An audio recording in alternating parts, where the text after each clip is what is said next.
So here we're going to talk about parallel, perpendicular, and intersecting lines.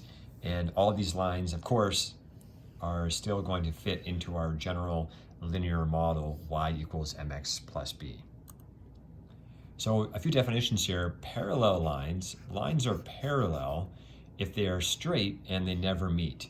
So parallel lines are like train tracks. They're straight, they never actually meet, or they never actually cross the actual tracks themselves. Parallel lines. Perpendicular lines do meet, but they meet at a special angle. They meet at 90 degrees. They meet at a right angle. That's called perpendicular. So what we're going to take a look at here is an interesting result if we find the slopes of lines that are parallel. So I've given us a couple lines here. We've got line 1, this blue one here, and we've got line 2, this blue one up here. And here's our slope formula. We're just going to do a quick calculation, and we're going to find the slope of each of these lines. So I'll do line 1 right here. I'll just go m, the slope of line 1. We know our formula is y2 take away y1. y2 take away y1. So this is y2 over here, 3, take away this y value, 0. So I'm going to go 3 take away 0 over this x value, x2, take away x1, take away x1. That's 11 take away 2. And when I do that calculation, 3 take away 0 is 3, 11 take away 2 is 9, and 3 over 9 reduces to 1/3. What that means is that the measure of this line's steepness is this ratio 1 over 3. What that means is for every unit that I go up 1, I go over 3, 1, 2, 3, and I land back on the line. I go up 1, and same thing, 1, 2, 3, I would land back on the line, and so on and so on. So the slope of line 1 is 1 over 3. So let's try line 2. So the slope of line 2, okay, same thing, y2 minus y1. So 5 take away 2, 5 take away 2 over x2 minus x1. 10 take away 1, 10 take away 1. 5 take away 2 is 3, 10 take away 1 is 9, which is also 1/3, which is pretty cool. So if you have two lines that are parallel, if you have two lines that are basically train tracks, then the slopes of those lines are exactly the same, which kind of makes sense, right? Because the slope is a measure of a line's steepness. So both these lines, if they're parallel, they have the same steepness, which means that they would have the same value, 1/3 and 1/3. So it's cool. So parallel lines have the same slope.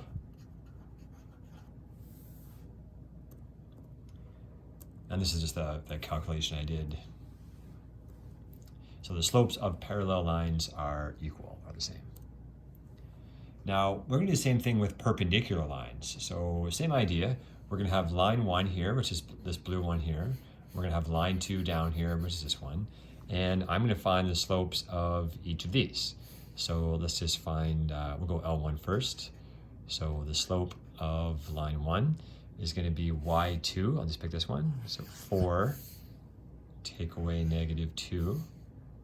4 take away -2 over 3, x2, take away 7. 3 take away 7. And I get 4 take away -2, which is 6. And 3 take away 7, which is -4. And that's going to reduce to, we know 6 over 4 reduces to 3 over 2. I'm just going to take this negative and move it up to the top. So the slope of this is -3 over 2. And if I were to sketch it, try some steps, I would say, okay, start here, down 1, down 2, down 3, over 1, over 2. And we're on the line, so it works. So down 3 over 2. And now I'm going to find the slope of line 2. Let's do it over here. So the slope of line 2, I'm going to go y2, 2, take away 0, 2, take away 0, over 5, take away 2, 5, take away 2. 2 take away 0 is 2, 5 take away 2 is 3. And that's the slope of line 2, 2 over 3. Same idea. If I start here, I can go up 2 units, over 1, over 3 units, and I land back on my line. That's how slope works, of course. Now what we do is we take a look at these two slopes and we see it's actually kind of interesting what's happening with them. If I have this one line, the slope of that line is 2 over 3, and the slope of this line is negative 3 over 2, there's something kind of similar there. They're not just random numbers. There's some kind of relationship there. I don't know if you can see it or not. What it ends up being is that one slope ends up being just basically the flipped over version of the other one. If you take 2 over 3 and you flip it upside down, okay, you end up with this fraction, 3 over 2. And the other thing is the sign changes. So this was positive, and this one ends up being negative over here, which is kind of cool. So we don't need to, but if we did more examples, that's what would happen. Whatever initial slope we had, suppose we found the slope of something and it was 2 over 7. Then we know the slope of something perpendicular to that would be negative 7 over 2. Yeah, it's pretty cool. It's just we flip the fraction over and we just change the sign. That's what we do to it. Okay? So that's the calculations there for it. And what we call that, the slopes of what we call perpendicular lines are called negative reciprocal. Okay, so negative means we're changing the sign, and reciprocal, to reciprocate, means we're just flipping the fraction upside down. So again, if I had one line and its slope was negative 4 over 3, then the slope of a line perpendicular to that would be, I would change that negative to a positive 3 over 4. And that's it. So it's pretty straightforward for us, which is good. Now pairs of lines that also intersect. So lines could be, parallel. They could hit at 90 degrees, or they could just hit at some kind of weird angle, which is totally fine as well. Well, sometimes you want to figure out what that spot is, and that's called the point of intersection. It's also called the point of intersection. Sometimes you see it written like that. And there's a number of ways to find it. We're going to tackle it by graphing because we spent so much time graphing. We're just going to use graphing to solve it. So for example here, the last example. So I'm going to find the point of intersection between these two lines, just two straight lines, and they're somewhere on the page here. I'm just going to try to see if I can find where they intersect. So I'm going to graph the first one. So this is y equals 1x plus 2. So I'm going to start with that plus 2. And I know I go up to 2, and I put a dot. And my slope is 1, basically 1 over 1. So that's rise over run. Remember, slope is always rise over run. So I'm going to go up 1 over 1 from 2.